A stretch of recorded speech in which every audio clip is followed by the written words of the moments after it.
2024 থেকে 25 সাল পর্যন্ত আবারও বন্ধ ঘোষণা করলো ইতালি এম্বাসি। 2023 থেকে 24 সাল পর্যন্ত যারা নুলুস্তার জন্য আবেদন করেছেন এখন পর্যন্ত অপেক্ষা করছেন তাদের নুলুস্তা উঠবে কিনা তা নিয়ে অনিশ্চয়তা। এত ঝামেলার পরও 2025 সালের যে ফুসিতে আবেদন করেছে 36টা দেশ থেকে বাংলাদেশিরাই বেশি।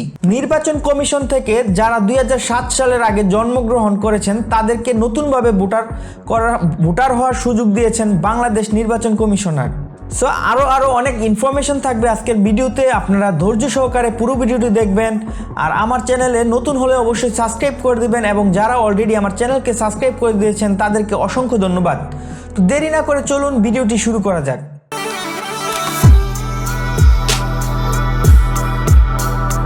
আসসালামু আলাইকুম, আমি নাজমুল হাসান, নাজমুল এভরিথিং চ্যানেলের পক্ষ থেকে আপনাদের সবাইকে স্বাগতম। তো প্রথমে যে কথাটা বলবো, 2023 এবং 24 সালে অনেকে নুলুস্তার জন্য আবেদন করেছিলেন। এখন কিন্তু ম্যাক্সিমাম লোকেরই নুলুস্তা পেয়ে গেছেন। বেশিরভাগ অনেক লোকেরাই আপনারা প্রত্যাশায় আছেন যে আপনাদের নুলুস্তা এখন উঠবে কি না। সো আপনাদেরকে বলবো যে আপনারা 2023 সালে যারা আবেদন করেছেন তাদের আশা ছেড়ে দেওয়াটাই ভালো, কারণ এই পর্যন্ত 25 সালের অলরেডি নুলুস্তা ওঠার একটা দিনক্ষণ সামনে চলে আসছে। সেই ক্ষেত্রে কিন্তু 23 সালের যে নুলুস্তাগুলো আছে আশা করি পুরোপুরি নুলুস্তা ওঠা শেষ। তো এখন আপনারা ধৈর্য ধরে কোনো লাভ হবে না মনে করি। আপনারা চাইলে নতুন করে 2025 সালের যে ফুলসি আছে সেটাতে অংশগ্রহণ নিতে পারেন।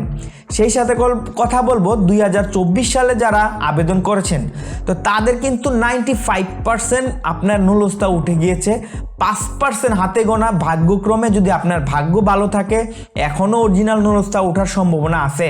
তবে আপনারা সবচেয়ে ভালো হয় আপনাদের যারা এখনও নুলুস্তা ওঠে নাই 2025 সালে যে ফুলসিটা আছে সেটাতে অংশগ্রহণ করুন। আর অপেক্ষা করতে পারবেন, সব সময়ের জন্য অপেক্ষা আপনি করতে পারবেন, কিন্তু এটা সুফল কতটা ভালো হবে সেটা আসলে কারোই জানা নাই। তবে আমরা যতটুকু জানি যে আপনার 95% কাগজ কিন্তু অলরেডি 2023-24 কাগজ উঠে গেছে, এবং হাতে গোনা 5% যেটা ধরি মাঝে মাঝে একটা দুইটা নুলুস্তা উঠতেছে। সো এখন কথা বলবো আমি অ্যাপয়েন্টমেন্ট বিষয়টা নিয়ে। ডিসেম্বরের মাঝেই কিন্তু আপনাদের অ্যাপয়েন্টমেন্ট স্লটটা খোলার কথা ছিল, যেহেতু এখন বিএফএস গ্লোবাল কিন্তু আগামী 2025 সাল পর্যন্ত অর্থাৎ জানুয়ারি 5 তারিখ পর্যন্ত কিন্তু বন্ধ ঘোষণা করে দিয়েছে। এর কারণ হচ্ছে তারা বড়দিনের ছুটি কাটাচ্ছে। সো এখন আর অ্যাপয়েন্টমেন্ট কোনো সম্ভাবনাই নেই আপনার অ্যাপয়েন্টমেন্ট পাওয়ার। যারা দালালের মাধ্যমে অবৈধভাবে অ্যাপয়েন্টমেন্ট নিচ্ছেন তারা হয়তো বা কিছু কারসাজি করলেও করতে পারে, সেটা নিয়ে সঠিক কোনো মন্তব্য বা ধারণা আমার কাছে নাই। সো এটা থেকে বিরত থাকাই ভালো। এত জল্পনা কল্পনা এত কঠিনভাবে যাচাই বাছাই করার পরও কিন্তু শুধুমাত্র বাংলাদেশের জন্য আপনার 2025 সালের যে আবেদনটা ছিল বা ক্লিক ডেতে অংশগ্রহণ নেওয়ার জন্য আমাদের বাংলাদেশিদের জন্য কিন্তু অনেক কঠিন পরিস্থিতি পার হইতে হয়েছে। অধিকাংশ লোকই কিন্তু কাগজ জমা দিতে পারে নাই, তবে যারা জমা দিচ্ছে আলহামদুলিল্লাহ ভালো একটা রেজাল্ট পাবেন আশা করি, কারণ তাদের কাগজগুলো এবার কঠিন যাচাই বাছাইয়ের ভিতরে কিন্তু তারা অলরেডি সাবমিট করেছে। সো 36টা রাষ্ট্র থেকে কিন্তু বাংলাদেশ এবারও মোটামুটি আপনার আবেদন তালিকার মধ্যে সবচেয়ে শীর্ষে স্থানে আছে। বাংলাদেশিরাই বেশি আবেদন করতে পেরেছে, তো এটা কিন্তু ভালো একটা দিক। তবে আশা করি আমি যতটুক যে যারা 2025 সালে নুলুস্তার জন্য আবেদন করেছেন তাদের ভিসাগুলো অরিজিনাল থাকবে, এবং সেই ক্ষেত্রে তারা খুবই সহজ প্রক্রিয়ায় তারা ভিসাগুলো পেয়ে থাকবে। সো এর মধ্যে একটা ছোট্ট একটি কথা বলি, এটা হচ্ছে বাংলাদেশের যে আমরা জনগণ আছে তাদের ক্ষেত্রে আমি মনে করি যে এটা একটা ইনফরমেশন ভালো। অনেকের হয়তো জানা আছে, অনেকের হয়তো জানা নাই। ইতিমধ্যে কিন্তু জানেন আপনার জন্মসাল যদি 2007-এর আগে হয় আপনি এখনো পর্যন্ত ভোটার হন নাই, এবার কিন্তু নির্বাচন কমিশন আপনাকে ভোটার হতে সহযোগিতা করবে।